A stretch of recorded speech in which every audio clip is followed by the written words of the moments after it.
Why is cybersecurity and internet safety so difficult to learn about for everybody? Well, put simply, unless you go out seeking it, you're not going to learn. Even when you go out seeking it, like I went to my local public library, which is not a small one, there was almost nothing on the topics. Here you see a picture about net crimes and misdemeanors and internet safety thrown in with a whole bunch of other books about criminal justice. Then there's some other books about talking about digital espionage, crime, and warfare, cyber thieves. Each one of these books is rather large, not that entertaining, I'm sure. The biggest thing, though, is that these are all dated. The books are from 2011 or older. Here in the kids section, there's one really thin book, Safety on the Internet. It's this little red book you see right here. So Safety on the Internet. This was written in the 90s, using examples from a computer that isn't even used anymore. Recommends going to some websites. And then we go to the self-help section about computers.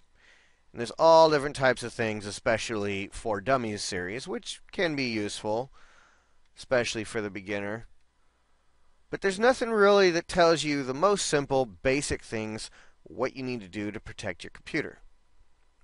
Here on wireless home networking, it shows a couple more things in great detail, but a lot of this stuff can be just done by simply following the user manual that comes with your home router. They even have a full book on using Facebook, which just after doing a couple of clicks, you can figure it out for yourself for the most part. There wasn't really very much to use at a brick and mortar library. So I went online, did a Google search, Cybersecurity for Beginners. There's a couple things, but let's just click on one.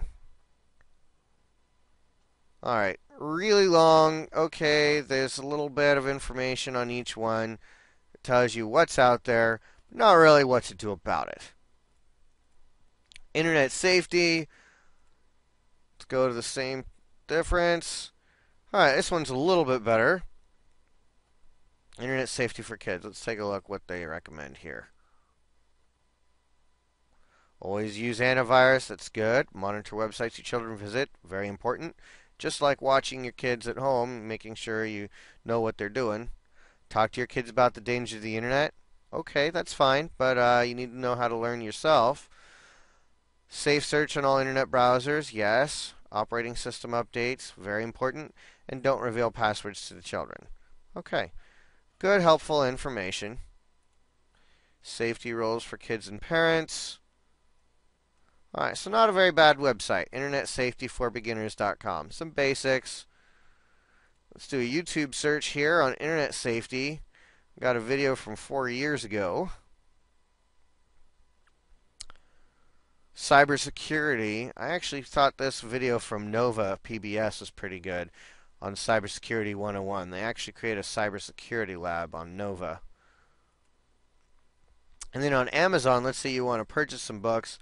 Just typing in Cybersecurity for Beginners, you get some pretty advanced looking books. Internet Safety. This first one's probably for kids. Darknet. Yeah, yep. Here's the problem. With all these resources out there, you're taking a shot in the dark. You really don't know what is useful, what is old, whether it's going to be a bore. But here's the thing. With all this information, with all these things out there, there's some basics that you need to do. So the rest of my video series is going to be teaching you just that. Cybersecurity 180 was going to be split up into several series. So you're going to pick whether you have Windows XP, Vista, Windows 7, Windows 8, whichever one of those that you have, you can click on the links here, and that'll take you to our other video series, our episodes, of doing things like install antivirus, Windows updates, how to use a firewall, anti-malware, backing up your stuff and how to recover for them in the case that you actually do get hacked. Then I'm going to show you some stuff on how to figure out whether or not you should click on a link, whether or not you should go to a website, whether or not you should download something or do stuff that is recommended. Just because it pops up on your computer doesn't mean you should always trust it. So stay tuned. Thanks for watching. Remember to hit like and subscribe, share with all your friends, and we'll see you next time.